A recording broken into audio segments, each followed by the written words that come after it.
ओ संत शांत, राम राम शांत। नाव किनारे लगी तो किनारे 2-4 हाथ पानी में, जहाँ इतना इतना पानी वहाँ नाव तो जाएगी नहीं। अब वो बूट पहने थे तो वो संगीन लिए हुए थे, गश्त में थे, तो पहले देखा होगा बंदूक के ऊपर चाकू लगी हुई संगीन, तो उन्होंने ऐसे रखा और सोचा छलांग लगा के पार हो जाए। वो बालू थी, वो फिसल गई, संगीन उनके यहीं घुसी और वहीं मर गए। तो गुरुजी ने अपने शिष्य को डांटा कि अगर एक शब्द कह देता तू तो ये बच जाता, तूने एक शब्द भी नहीं कहा ना, इसलिए इसको इतना भारी दंड मिल गया। पलट कर तुम्हें कोई गाली दे रहा हो, गाली मत देना, उसको इतना बड़ा दंड मिलेगा कि वो भोग नहीं पाएगा। उमा क्षमा सापहुते भारी, अपने कर्म जाए अपकारी। अपकार जो तुम्हारा कर रहा है तुम चुप हो जाओ, ये सबसे बड़ा दंड होगा, और सह के निकल जाओ तो ये क्षमा श्राप से भी भारी हो गई, उसको भारी दंड मिलेगा। इसलिए हम तो ये चाहते हैं कि उसको भी दंड न मिले, आनंद से रहे, काहे को दंड मिले। बुद्धि शुद्ध कर दो भगवान, उसको दंड मत दो, उसकी बुद्धि शुद्ध कर दो। अपने उसका मंगल मनाते हैं, जो हमें गाली देता है, जो हमारा अपमान करता है, जो हमारा तिरस्कार करता है, जो हमारी उन्नति देखकर जल रहा है, हम उसका भी मंगल मनाए तो हमारा और मंगल हो जाएगा। पर ये कला अध्यात्म के बिना सीखी नहीं जा सकती। तो ये कला अध्यात्म सिखाती है कि आप समर्थ हो, आप उसको दंड दे सकते हो, लेकिन आप चुप होकर चले गए तो आपका चुप होना उसके लिए भारी पड़ जाएगा। ये रहस्य कोई जल्दी जानता नहीं है, मानता नहीं है कि हम चुप कैसे रह सकते हैं। तो इसीलिए तुम और वो दोनों बराबर हो गए, फिर क्या अंतर। अध्यात्मवान चुप होकर शांत होकर सह जाता है, और वो सहनशीलता, वो क्षमा उसके लिए सांप से भी भारी पड़ती है, और वो कहीं ऐसी जगह गिरेगा जहाँ संभल नहीं पाएगा। कृष शर्मा जी, राधे राधे महाराज जी। गुरुदेव, हमने आपके श्रीमुख से सुना है कि एक बार राधा नाम लेने से लालजू पूर्व के सारे पापों का रजिस्टर फाड़ देते हैं, और आपके सत्संग में ये भी सुना है कि पूर्ण रूप से निष्पाप होने के लिए इतने करोड़ नाम जप करो। तो महाराज जी, ऐसा कौन से पाप हैं जो एक बार में ही खत्म हो जाते हैं राधा नाम और होकर, और 3 करोड़ में भी निष्पाप हुआ जाता है? अनेक जन्मों के हमारे पाप हैं। किसका प्रश्न है? अनेक जन्मों के हमारे पाप हैं। जैसे हमने अभी राधा नाम लिया तो हमारे वर्तमान में जो पाप हुए वो नष्ट हो रहे हैं, लेकिन पूर्व के पहाड़ पाप लगे हैं। इसीलिए निरंतर राधा नाम लेना है हमें। निरंतर लेते लेते जब हम निष्पाप हो जाएंगे तो हमारा हृदय एकदम आनंद से भर जाएगा। वो वाणी का विषय नहीं है कि वर्णन कर सके कि वो कैसा आनंद होता है जब जीव निष्पाप हो जाता है, परम पवित्र, उसके हृदय में आनंद की बाढ़ आ जाती है। जिस सुख के लिए हम संसार के भोगों में भटक रहे हैं और आज तक नहीं मिला, वो सुख परमानंद में भगवान के नाम में है। तो बहुत जन्मों के, कोई 1-2 करोड़ जन्म नहीं है, जब से सृष्टि हुई तब से आज तक हमारे द्वारा वो काम नहीं हुआ जिससे भगवत प्राप्ति हो जाती। तो वो काम है भजन। आज हम भजन शुरू कर रहे हैं, अब हमारे पूर्व पाप नष्ट होना शुरू हो रहे हैं। तो अनेक जन्मों के पाप नष्ट करने के लिए हमें निरंतर नाम जप करना चाहिए। वर्तमान में कोई पाप हो गया, राधा नाम लिया तो रजिस्टर फाड़ दिया गया कि अब लिखा नहीं जाएगा आगे, लेकिन पीछे जो जमा है, अनुल्लिख्यानंतानपि तदपराधान मधुपते, लिखा नहीं जाएगा। अनुल्लिख्या, अब नहीं लिखा जाएगा। लिखा तो नहीं जाएगा, लेकिन जो लिखा हुआ रखा है, बड़ी बड़ी रजिस्टर रखे हैं हमारे, तो उन सब में आग लग जाए। इसलिए मुझे निरंतर नाम जप करना है। अपने प्रभु की स्मृति में डूब जाना, ये निष्पाप पुरुष का लक्षण है। अभी हम नाम जप करते हैं तो हमारा मन भागकर भोगों में जाता है, ये मलिन मन का लक्षण है। तो जब भोग अच्छे ना लगे, भगवान प्रिय लगने लगे, स्वाभाविक जैसे विषयी पुरुष का मन विषय में जाता है, ऐसे हमारा मन प्रभु में जाए, तब जानो निष्पाप। तब तक निरंतर नाम जप करो, और फिर अभ्यास बन जाता है, फिर वो छोड़ नहीं सकता, नाम उसका जीवन हो जाता है। समझ पा रहे आप? जी गुरुदेव, श्री जी की सेवा में कैसा प्रवेश मिले? इसी से जब हम निष्पाप हो जाते हैं तो हमारा स्वरूप है चिदानंद। और देह का स्वरूप है पांच भौतिक। जब पांच भौतिक शरीर से राग हट जाता है और चिदानंद में स्वरूप में होता है, तब चिदानंद में भगवान की सेवा में जाता है। प्रियाजू की सेवा में जाने के लिए ये शरीर नहीं, चिदानंद चाहे, और वो हम हैं। और हम भूल करके अपने को ये मान रहे हैं। तो नाम जप के द्वारा, शास्त्र स्वाध्याय के द्वारा, सत्संग के द्वारा, ब्रह्मचर्य के द्वारा परम पवित्र होकर हम भगवान को प्राप्त होते हैं। हर्षा मनीष शाह जी मुंबई से। राधे राधे। राधे राधे महाराज जी। महाराज जी, नाम जप के साथ साथ पूरा दिन में जो भी काम करते हैं वो सब प्रभु को समर्पित करते हैं। साथ साथ में गुरुदेव आप ये भी बताते हैं कि प्रभु ही प्रभु के साथ खेल रहे हैं। पूरे संसार में सब प्रभु का ही खेल है और उनकी ही लीला चल रही है। महाराज जी, ये सब प्रभु ही कर रहे हैं, तो गुरुदेव अब हमें क्या करना है? नाम जप, प्रभु की सेवा, ये सब रूपों में प्रभु है। जो अधिकार मिला है उसके अनुसार सेवा।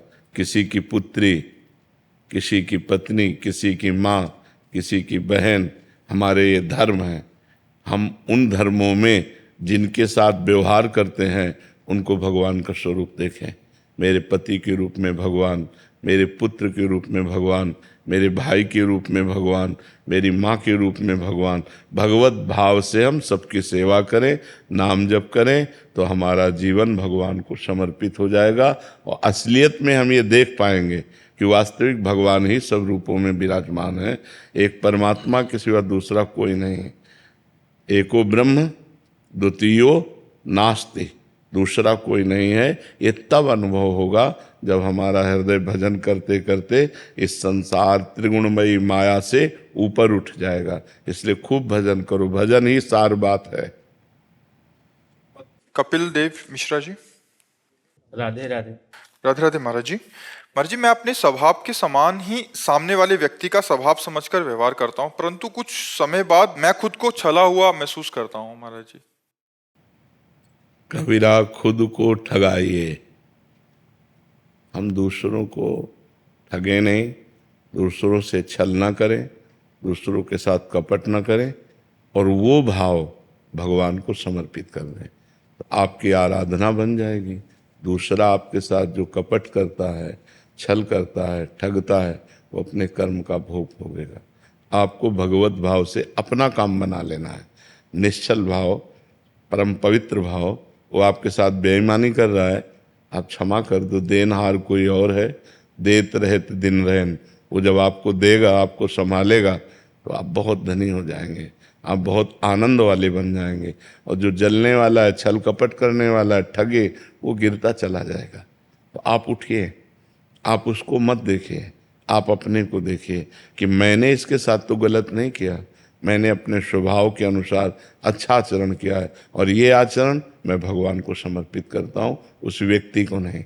व्यक्ति को निमित्त बनाकर किया हुआ आचरण हम भगवान को समर्पित करते हैं, जिससे हमारे ऊपर भगवान की कृपा होगी। और वो परिवर्तनशील स्वभाव वाला, कभी छल, कभी कपट, कभी ठग, कभी दम्भ, कभी पाखंड, वो अपना भोगेगा।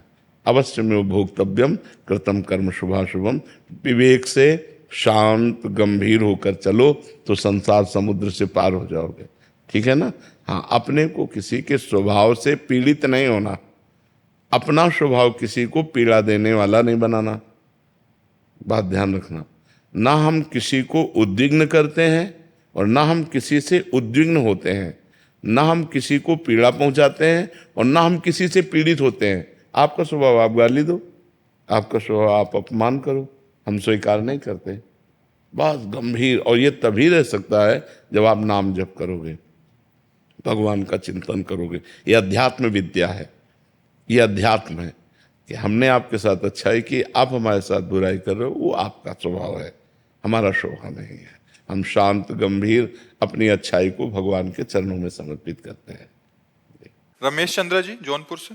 जी राधे राधे। राधे राधे महाराज जी।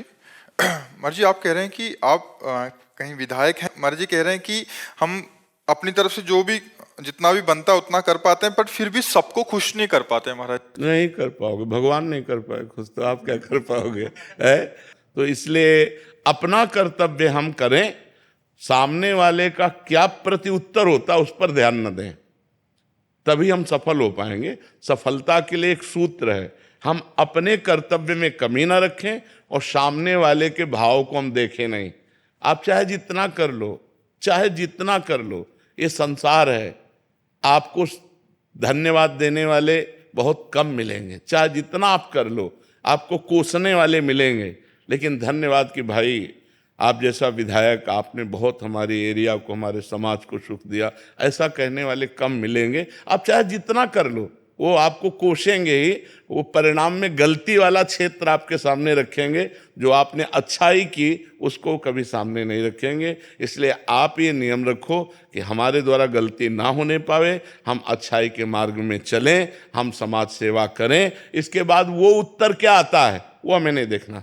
समाज, और रही विजय की बात, तो विजय जहाँ धर्म होता है, जहाँ सत्य होता है, वहीं विजय होती है। आप अपने धर्म से चलिएगा, समाज सेवा की भावना पुष्ट रखिएगा, और मदिरा मांस और परिस्त्री गमन इससे बचते रहिएगा। मदिरा मत पीजिएगा और मांस मत खाइएगा और परिस्त्री गमन मत कीजिएगा, और धर्म से चलिएगा। विजय ही विजय है। और भी आगे पद हैं। भगवान जब, जैसे भगवान पिता हैं, जैसे पिता ने 100 रुपया दिया और आपने ठीक से उसको खर्चा कर दिया तो 1000 देने की बात आ गई। 1000 तो फिर 1 लाख, फिर 1 लाख तो फिर आगे कि हमारा लड़का समर्थ है। ऐसे हम भगवान के बच्चे हैं, भगवान ने विधायक बनाया, और बढ़िया निर्वाह करो तो आगे समाज सेवा के बड़े बड़े पद हैं, भगवान उनको दे देंगे। तो आप धर्म पूर्वक चलिए। सामने वाला क्या कहता है इस पर ध्यान मत दीजिए। जाति से लोग देखते हैं और बड़ा जाति भेदभाव इतना है, उनके कुछ उससे फर्क नहीं पड़ने वाला है। वो 2-4 लोग होते हैं जो आप व्यवहार करते हैं, वो ऐसा नहीं कि समाज उसको देखता नहीं है। जो 2-4 लोग ऐसे होते हैं जो मलिन स्वभाव के होते हैं, वो नहीं मानने वाले। और ये हम आपको बताएं, हम सब एक जाति के हैं। सच्ची बात मानो, हम एक ही बाप के बेटा हैं, अलग अलग घर बन गए हैं, उन्हीं को जाति कह दिया गया। नहीं, हम एक ही परमात्मा के संतान हैं। आप सच्चाई से समझो, पंचभूत एक हैं कि नहीं? जो 5 भूत हैं, पृथ्वी, जल, अग्नि, वायु, आकाश, ये 5 भूत हैं। इन्हीं से सारे शरीर बने कि नहीं? तो सबके शरीर इन्हीं 5 भूतों से बने, और आत्मा सबकी एक है। भेद बताओ क्या है? भेद क्या है? माना हुआ भेद है। जैसे बड़ा भाई छोटे भाई से पैर छुआ रहा है, एक मर्यादा है। नहीं, एक ही पिता की दोनों संतान, वो पूज्य और वो अपूज्य, ऐसा नहीं है। दोनों एक ही पिता के। हाँ, तुम बड़े भाई, तुम्हारे पैर छूते हैं।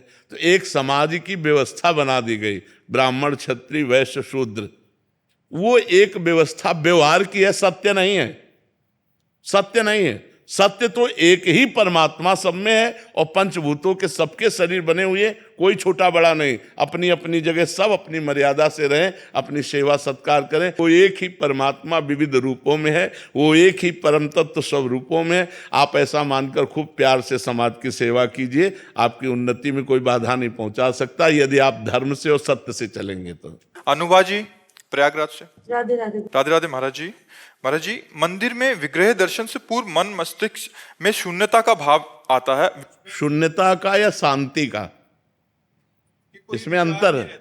नहीं, अंतर है ना।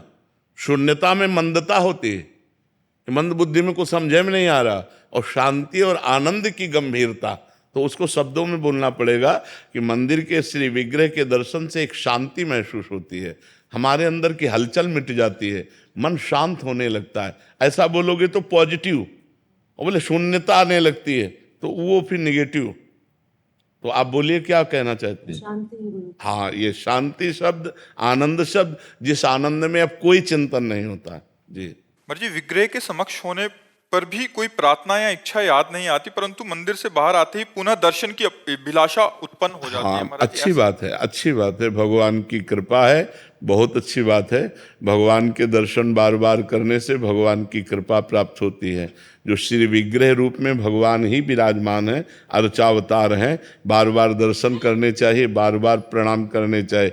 एक बार श्री विग्रह में विराजमान भगवान को प्रणाम करने से 10 अश्वमेध यज्ञ का फल मिलता है। 10 अश्वमेध यज्ञ करने वाले का जन्म होता है, लेकिन भगवान को प्रणाम करने वाले का जन्म भी नहीं होता है, वो भगवान को ही प्राप्त हो जाता है। एकोपि कृष्णः कृतः प्रणामो दशाश्वमेधावृथेन तुल्यः दशाश्वमेधि पुनरेपि जन्मो कृष्ण प्रणामी न पुनर्भवाए। भगवान के दर्शन करके उनको नमन करने से सारे पाप नष्ट होते हैं, हृदय आनंद से भर जाता है। और जब हम बाहर निकलते हैं तो फिर माया की हवा लगती है, तो फिर कामनाएं जागृत होने लगती है। तो हम बार बार भगवान के दर्शन करें, बार बार भगवान का स्मरण करें, बार बार भगवान को अपने ध्यान में लावें। ये बड़ी कृपा है। प्रिया कुमारी जी। राधे राधे। जय सीताराम महाराज जी। महाराज जी, क्या जीवन में ऐसे भी पाप होते हैं जिनकी माफी होती ही नहीं, फिर चाहे कितना भी हृदय में पछतावा हो, कितने भी माफी मांगो? नहीं, कोई ऐसा पाप नहीं है। नाम संकीर्तनम यस्य सर्व पाप प्रणाशनम। सर्व शब्द है, सर्व पाप प्रणाशनम। नाम संकीर्तनम यस्य सर्व पाप प्रणाशनम। प्रणामो दुख शमनम तम नमामि हरिम परम। उन परम करुणामय भगवान श्री हरि को प्रणाम करना, उनका नाम कीर्तन करना, ये सब पापों का नाश कर देता है। हाँ, अब ये बात समझनी पड़ेगी कि जैसे पूर्व जन्म में पाप हमारे हुए और उन पापों के परिणाम में शरीर बना, तो अब हम चाहे जितना भजन करें, जो शरीर को भोग लिखा है वो भोगना पड़ेगा।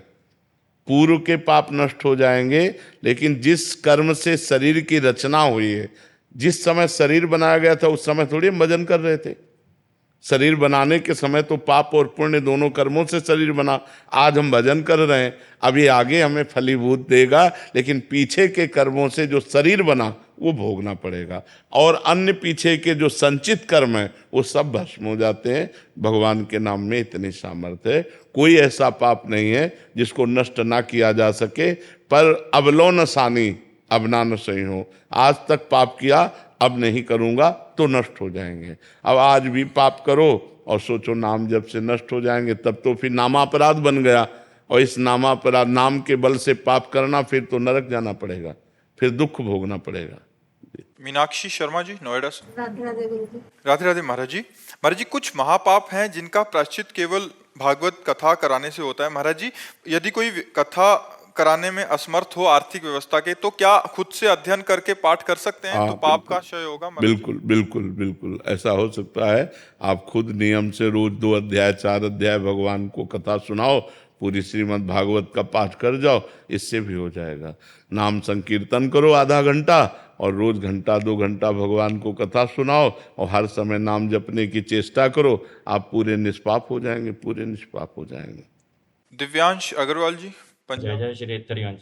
श्री हरिवंश महाराज जी। गुरुदेव, इस शरीर के माता पिता नहीं है, दादी है। बचपन से ही दादी ने पाला बड़ा किया है। महाराज जी, अभी उनकी आयु 70 वर्ष की से ज्यादा हो चुकी है। महाराज जी, हम ये पूछना चाह रहे हैं कि अगर हम प्यारवश या दबाव बना के उनको वृंदावन जबरदस्ती ले आए, तो महाराज जी कोई हमें अपराध तो नहीं लगेगा? नहीं, बहुत कृपा होगी, बहुत कृपा होगी। उनका शरीर वृंदावन में छूट जाए, बहुत बड़ी बात है। धाम में यही तो हम लोगों का कर्तव्य है कि अपने बुजुर्गों को लाएं और धाम में सेवा करें उनकी। और जब धाम में शरीर पूरा हो गया तो बहुत बड़ी यज्ञ हो गई, हमारा बहुत बड़ा काम हो गया उनकी रुचि ना होने पर भी। तो अगर हमारा थोड़ा संबंध बल दिखाने से किसी का मंगल हो जाता है तो कोई बात नहीं। महाराज जी नाम भी नहीं जप करते थे पहले, तो मैं लड़ता था कि नाम जपा करो, नाम जपा करो। तो कहते मेरे से जप ही नहीं होता। अब पेशेंट है, बेड पे लेटे रहते हैं, तो जैसे लाख टप जाता, कहना नहीं चाहिए पर लाख टप जाता है, जपते ही रहते हैं। 1 लाख से ज्यादा नाम जप। नहीं, आप ठीक है, बहुत बढ़िया, बहुत। पूजा जी, गुजरात से। जय श्री राधे। श्री राधे महाराज जी। महाराज जी, आपके चरण कमलों में कोटि कोटि वंदन। गुरुदेव, आपने शिव जी को कैसे मनाया कि उन्होंने आपको कान्हा जी से मिलवा दिया? महाराज जी, हम पे भी ऐसी कृपा, यहाँ उसके योग्य बन सकते हैं? अब हम तो अपने जीवन को ऐसे देखते हैं जैसे कोई अंगुली पकड़ करके चला रहा हो। बचपन से घर से निकले थे 13 वर्ष की अवस्था से, तो वैसे ही भगवान हमको चला रहे हैं। वो क्या क्या करेंगे ये उनकी लीला है। पहले काशी का काम पूरा कराया, वृंदावन का काम पूरा करा रहे हैं। तो हम तो कुछ किया नहीं, करवाया गया। हमारे द्वारा कोई साधना हुई नहीं, साधना करवाई गई, भगवान ने करवाया। जो जो जैसे मनाया वैसे रखा, जो जो मनाया वैसे जप करवाया। अब वृंदावन भेज दिया प्रिया प्रीतम के भजन में। तो ये भगवान शंकर की कृपा से ही ये सब प्राप्त हुआ है। राहुल जी। सीरियल। श्री हरिवंश महाराज जी। महाराज जी, आपने सत्संग में बताया कि ही 84 जी का पाठ मानसिक दिन में एक बार पूरा कर लेना चाहिए। महाराज जी, इनका भाव ये था और काफी साधकों का था कि महाराज जी उसको 84 जी को याद कैसे करें। महाराज जी, अभी मला अंदर ही नहीं जा रही। काफी सारे ऐसे साधक आए थे, कह रहे बाबा याद ही नहीं हो रही। काफी प्रयास करने पे 2 4 5 10 पद हो जाते हैं, बट बहुत प्रयास कर रहे हैं अंदर, क्योंकि फिल्मी गाना हो तो बहुत जल्दी याद हो जाता है महाराज जी। हाँ, परम अच्छा, वो पवरम 10 साल पहले भी सुना है तो वो भी याद हो याद, जाएगा। हाँ, परम पवित्र रसमय रहस्यमय 84 जी है। 84 का पाठ एक बार मानसिक होने लगे, 84 लाख योनियों में जन्म नहीं होगा। अब उसको कंठ में बैठालने की है, पहले कंठस्थ कर ले। जब लाखों बार जपोगे तो फिर दिमाग में छा जाएगी। और प्रयत्न होता है, अपना प्रयास भी होता है। हमारा शुरू से था, जो हमें चैप्टर दिया गया हम उसको बिल्कुल रट लेते थे। जो चैप्टर दिया गया, हम कक्षा 9 तक पढ़े हैं, पर हमारा स्वभाव शुरू से था, जैसे कक्षा 1 2 में गिनती पढ़ाई जाती थी ना, तो हम सीधा उल्टा फटाफट, जैसे सीधा पढ़ते हैं ऐसे उल्टा पढ़ते थे कि हमें कहीं भी त्रुटि ना होने पाए। जिस विषय में लगे उस विषय में बिल्कुल लगे। अब जैसे 84 जी है तो जो जो प्यारो करो से आज हुआ देखिए तो प्यारी, आज हुआ देखिए तो प्यारी से जो जो प्यारो करे, ऐसे। अब जिसमें लगा जाता है उसी में लगा जाए, प्रयत्न किया जाए तो संभव क्यों नहीं है। अब मन न लगे और आप उस पर प्रयास ना करो तो फिर बात, असफलता कब लगती है, हाथ असफलता कब लगती है, जब हमारा प्रयत्न शिथिल होता है और हमारा प्रयत्न दृढ़ हो। तो एक बार असफलता मिलेगी, 2 बार असफलता मिलेगी, लेकिन हम सफल हो जाएंगे। हमारा प्रयास होना चाहिए, हम प्रयास करें तो जरूर सफल हो जाएंगे। ऐसा नहीं है कि हम असफल रहेंगे, हमें प्रयासरत रहना चाहिए। और रोज हम अगर पाठ करें प्रातः काल तो फिर कंठस्थ हो जाएगी। हाँ, रोज प्रातः काल पाठ करें तो कंठस्थ हो जाएगी। जितेंद्र बत्रा जी, करनाल से। राधे राधे। राधे राधे महाराज जी। महाराज जी, मैं कौन हूं? भगवान का स्वरूप। अंश का तात्पर्य होता है पूर्ण का अंश पूर्ण ही होता है। पूर्णमदः पूर्णमिदं पूर्णात् पूर्णमुदच्यते पूर्णस्य पूर्णमादाय पूर्णमेवावशिष्यते। वह परमात्मा पूर्ण है। उस पूर्ण परमात्मा का अंश भी पूर्ण परमात्मा स्वरूप है। भगवान ने गीता में कहा, ममैवांशो जीवलोके जीवभूता सनातना। जो सनातन मेरा अंश जीव है वो ममैवांशो, वो मेरा अंश है। जैसे गंगा जी से 1 चम्मच गंगा जल निकालो तो गंगा जल, 1 टैंकर निकालो तो गंगा जल, तो गंगा जल तो गंगा जल ही है ना। जैसे ऐसे ही परमात्मा का अंश परमात्मा स्वरूप ही है। पर इसको जब तक देह भाव है तब तक जाना नहीं जा सकता। देह भाव, मैं स्त्री हूँ, मैं पुरुष हूँ, जड़ चैतन्य, अच्छा बुरा, जब तक द्वंद्वों में हमारी मति भ्रमित होती है तब तक हम परमात्मा स्वरूप को नहीं जान सकते। जो द्वंद्वातीत हो गया है वो सब में अपने भगवान को देखता है और अपने में भी भगवान को देखता है। सोई जाने जेह देहु जनाई, जानत तुम्हें तुम्हें हो जाए। जो परमात्मा को जान लेता है तो वो परमात्मा स्वरूप ही हो जाता है, क्योंकि वो परमात्मा स्वरूप ही है। तो तत्त्वम असि, मैं कौन हूँ, तो तत्, तुम परमात्मा स्वरूप ही हो। त्वम असि, तुम वही हो जिसकी खोज कर रहे हो, और कोई नहीं है। जब खोजने वाले को मिला तो खोजने वाला खो गया। जब तक मिला नहीं तब तक खोजने वाला रहा, और जब मिला तब खोजने वाला नहीं। जब मैं था तब हरि नहीं, और अब हरि हैं, मैं नहीं, खोजने वाला गायब हो गया। तो हम सब परमात्मा स्वरूप ही हैं, लेकिन अपने स्वरूप को भूलकर माया में ग्रसित होने के कारण काम क्रोध लोभ आदि के चक्कर में फंसकर हम पुनरपि जननम पुनरपि मरणम पुनरपि जननी जठरे शयनम, इसमें फंस गए। समझ पा रहे हैं आप? नाम जप करो, शास्त्र स्वाध्याय करो, सत्संग सुनो, पवित्र आचरण से रहो तो जान जाओगे। भगवान कृपा करेंगे तो आप अपने स्वरूप को जान जाओगे। अपना स्वरूप ब्रह्म स्वरूप है, परमात्म स्वरूप है, जिसमें आग्नेयास्त्र का भी प्रवेश नहीं है, वायवास्त्र, वरुणास्त्र, इन दिव्यास्त्रों का भी प्रभाव जिसके ऊपर नहीं, वो मैं हूं। नैनम छिन्दन्ति शस्त्राणि, नैनम दहति पावकः, न चैनम क्लेदयन्त्यापो न शोष्यति मारुता। वो हमारा दिव्य स्वरूप है।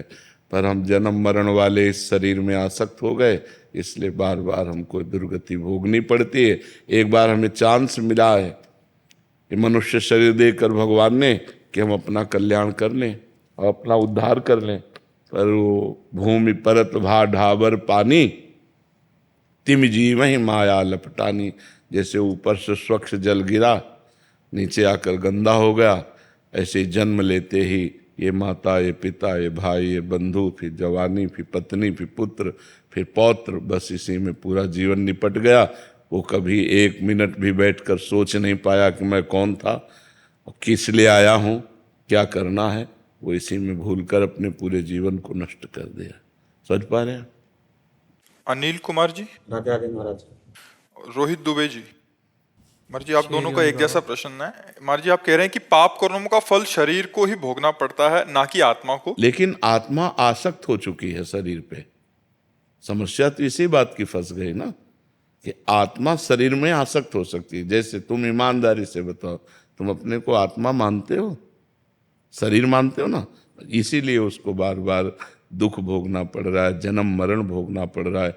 यही बात तो, इसी को जब हम साधना के द्वारा अपने को अलग देख लेते हैं तो जीवन मुक्त हो जाता है, वो विदेह मुक्त हो जाता है, वो मोक्ष को प्राप्त हो जाता है। समस्या तो यही है कि निर्विकार आत्मा विकारी शरीर में फंस गई। शरीर ने नहीं फंसा, आत्मा ने स्वयं इसको स्वीकार कर लिया। जैसे मैं पुरुष हूं, अब वो मैं है आत्मा और पुरुष है माया। अब आत्मा ने माया को पकड़ लिया और कह रहा है माया ने मुझे पकड़ लिया। उल्टा बोलेंगे ना आप बोलेंगे उल्टा कि मैं तो छूटना चाहता हूं पर माया ने मुझे पकड़ लिया। ऐसे हम पकड़े हैं। अब हम कहते हैं माइक ने मुझे पकड़ लिया, मैं तो छोड़ना चाहता हूं। तो छोड़ दो, तुम्हें किसने पकड़ रखा है? तुम ही काम को भोगते हो, तुम ही क्रोध करते हो, तुम ही लोभ करते हो, तुम ही मोह करते हो। तुम्हें किसने पीड़ा दी? तुम जब इच्छा करोगे तब आएगा, ऐसे थोड़ी काम आ जाएगा। आप विषयों का ध्यान करोगे, विषयों का चिंतन करोगे तो काम आ जाएगा। अगर भगवान का चिंतन करोगे, भगवान का ध्यान करोगे तो भगवान आ जाएंगे। तो हमारी गलती हो गई है। इसी गलती को मिटाने के लिए हमें मानव देह मिला है। हम खूब नाम जप करें, शास्त्र स्वाध्याय करें, गंदे आचरणों का त्याग करें, पवित्र भोजन करें, समाज को सुख देने वाले कार्य करें, किसी को दुख न दें। अभी ज्ञान प्रकट होना शुरू हो जाएगा। और जैसे जैसे ज्ञान प्रकट होगा तो जैसे हम आपको अलग देखते हैं ना, ऐसे हम अपने शरीर को अलग देखते हैं। जितना दूर आप हैं उतने दूर शरीर है, हम शरीर नहीं है। ये अनुभव होता है शुद्ध ज्ञान से। वो अंदर का होगा, वो बातचीत की बात नहीं है। बातचीत के कहोगे तो उससे काम नहीं चलेगा। वो अंदर की आपकी अनुभूति होनी चाहिए। सुख दुख, लाभ हानि, जय पराजय, गर्मी सर्दी, मान अपमान सब सह गए, क्योंकि वो शरीर में हो रहे हैं, अपने में नहीं। पाप और पुण्य, कर्ता और भोक्ता, ये सब हमारी गलती से हो गया। हमने गलती से अपने को स्वीकार कर लिया शरीर। अब ये गलती ऐसे मिटने वाली नहीं कि मैं शरीर नहीं हूँ, इतने से थोड़ी निपट जाएगा। अब इसके लिए तपस्या करनी पड़ेगी, साधना करनी पड़ेगी। तो तपस्या क्या है? आए हुए काम के ताप को सह जाना, क्रोध को सह जाना, समाज के द्वारा दी हुई प्रतिकूलता को सह जाना, खूब नाम जप करना, भगवान से प्रार्थना करना कि हमें शुद्ध ज्ञान दो, तो भगवान ज्ञान दें। सोई जानई जे देहु जनाई, और जानत तुम्हें हो जाई। जिसे भगवान अनुभव करा देते हैं वो भगवत स्वरूप हो जाता है, वो साक्षात भगवान का स्वरूप हो जाता है। महाराज जी, पूर्व में पाप किए हैं, आपने लिखा कि अभी नवीन शरीर में इसका भोग क्यों करना पड़ रहा है? क्योंकि आप ही हो ना। आत्मा तो पूर्व में भी वही थी। मान लो जैसे आप पैजामा कुर्ता पहन के हमें पीड़ा दें और पैंट शर्ट पहन के घूमें, तो जब हम रिपोर्ट करेंगे तो पिटोगे तो तुम ही ना। तुम्हारा पैंट शर्ट थोड़ी बचा लेगा। नहीं कि आप कह दो पैजामा कुर्ता वाला तो और था,